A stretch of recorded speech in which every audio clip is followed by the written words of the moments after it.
Inflation recently hit a high of 7.9%. And if you are receiving any sort of cost of living increase this year, here's how you can spend it. Hey guys, I'm Marissa and welcome back to my channel. Here on my channel, we talk about life and money and how you can enjoy life while still accomplishing financial goals through the use of a budget. So if that sounds like something interesting to you, scroll down and hit that subscribe button so you won't miss any new videos. We all know that we've seen some record high inflation rates, and more recently it has gone up to 7.9%. Now, maybe you are someone who works for an employer who offers a cost of living increase every year, and you are expecting to receive some sort of increase. Let's talk about some of the ways that you can utilize this increase for your benefit. The first way that you can use this increase is by covering your basic needs. Now, this is what a cost of living increase is initially intended for.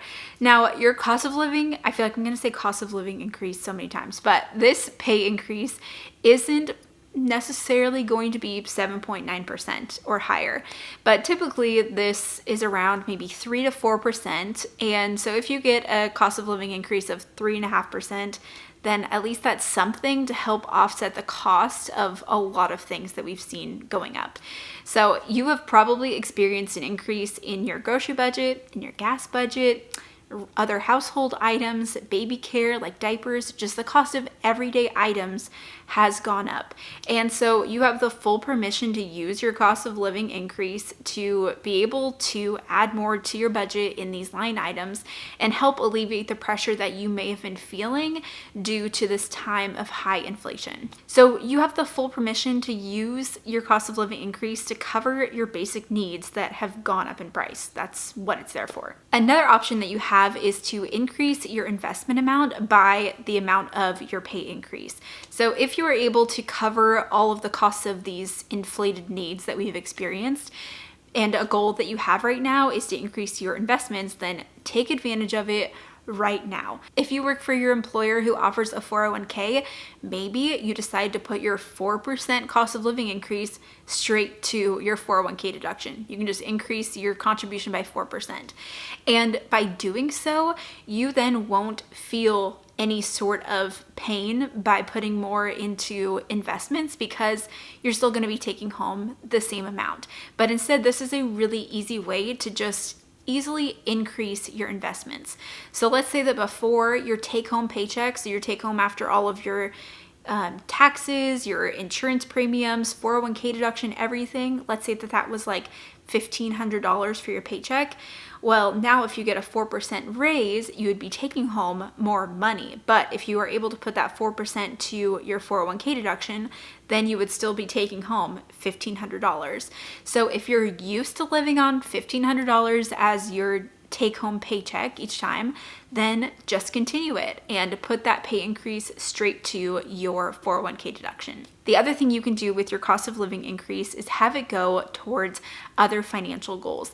Now, again, if you are able to cover those basic needs that we've seen go up in price, then you could use your raise for this purpose, like paying off debt if that's your goal right now, or saving, building your emergency fund. This is another great option that has allowed you to have more money in your budget to achieve these financial goals faster. Also, I apologize for the lighting today. The clouds keep going in and out. It's this lovely springtime weather in the Pacific Northwest. At the end of the day, whatever you do with your cost of living increase is going to be fine as long as you try your best to avoid lifestyle creep. Now, lifestyle creep can happen when we get little increases like this, and instead of putting it towards like needs or goals, we instead put it towards wants. Maybe you start eating out more. Maybe you decide that you want to like have a bigger house with a larger mortgage payment, or you decide that you can, have more money available for more Target trips.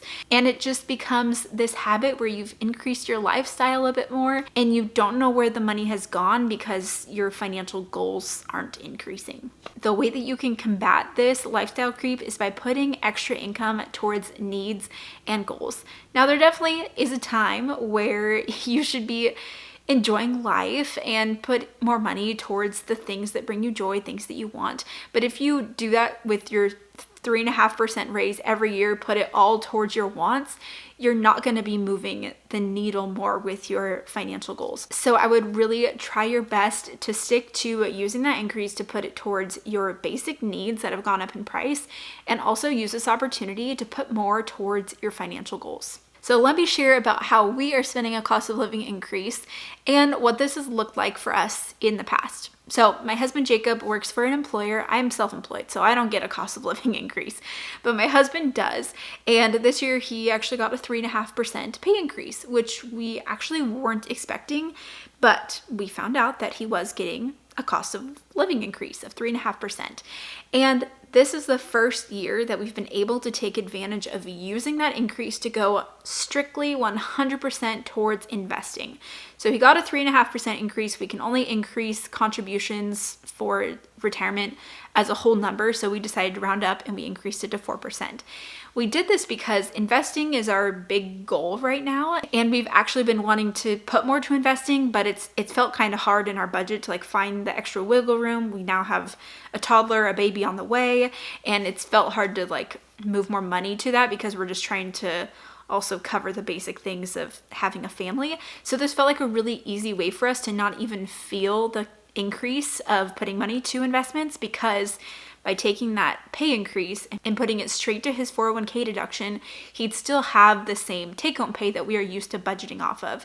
So that is what we decided to do this year, and I'm really grateful. Let me tell you that it has not always been this way.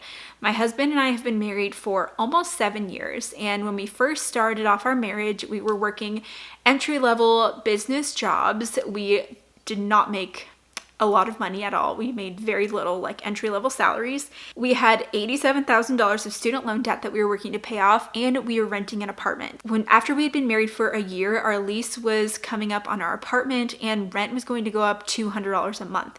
This was also around the time that we were about to receive a cost of living increase. We worked for the same employer at the time, and we found out that our cost of living increase was less than 1%. And it was really frustrating because it didn't even cover the cost of that rent increase. And that was even during a time of normal inflation, not like what we've seen in the last year with these high inflation rates. And I just remember feeling so frustrated and discouraged that we weren't able to even cover those extra costs with this increase in our wages. I share this with you to let you know that everyone is on a financial journey, and I've been sharing about our personal finances here on my channel for years while we were paying off debt and up to now. And it's definitely been a journey and a lot of work to get to where we are. And I'm really grateful that this is the first year that we have been able to use a raise in this way, because all the other times it's gone towards increasing those extra needs amounts, and then also working on other financial goals like paying off debt or building that emergency fund. So it's been really exciting, honestly, to just be able to put that towards investing and call it a day. Another reason of why we were able to do that so easily this time is because we are homeowners. Now, we have definitely seen increases in things like groceries, gas, eating out, other, household things, diapers, all of those kinds of necessities. We definitely have seen that. But I think one of the biggest ones that is impacting people's budget is the cost of housing. So for those who are renting and their lease is up and they have to renew, their rent is probably going up in price. And since we are homeowners and we have a set mortgage with a fixed rate loan, we don't experience an increase in our monthly housing payment. And so that's been really helpful for us to always have that remain the same. And so the only little increases that we've experienced because of inflation has been due to household necessities and groceries, gas, and those kinds of things. And I realize again how grateful we are to be in this position now. But like I said, it definitely always wasn't this way, and we have been on our own financial journey to be able to get to this point. So I want to share this as an encouragement to you, as a full permission to use your cost of living increase to cover those needs. And also, if you're working on some other goals, you can definitely use your increase to go towards those goals as well. But my biggest caution is to avoid lifestyle creep as much as possible so that you can still maximize working on your financial goals. So that is all I have for the video today. Thanks so much for hanging out. Don't forget to subscribe to my channel for more budgeting videos, and I will see you in the next one. Bye.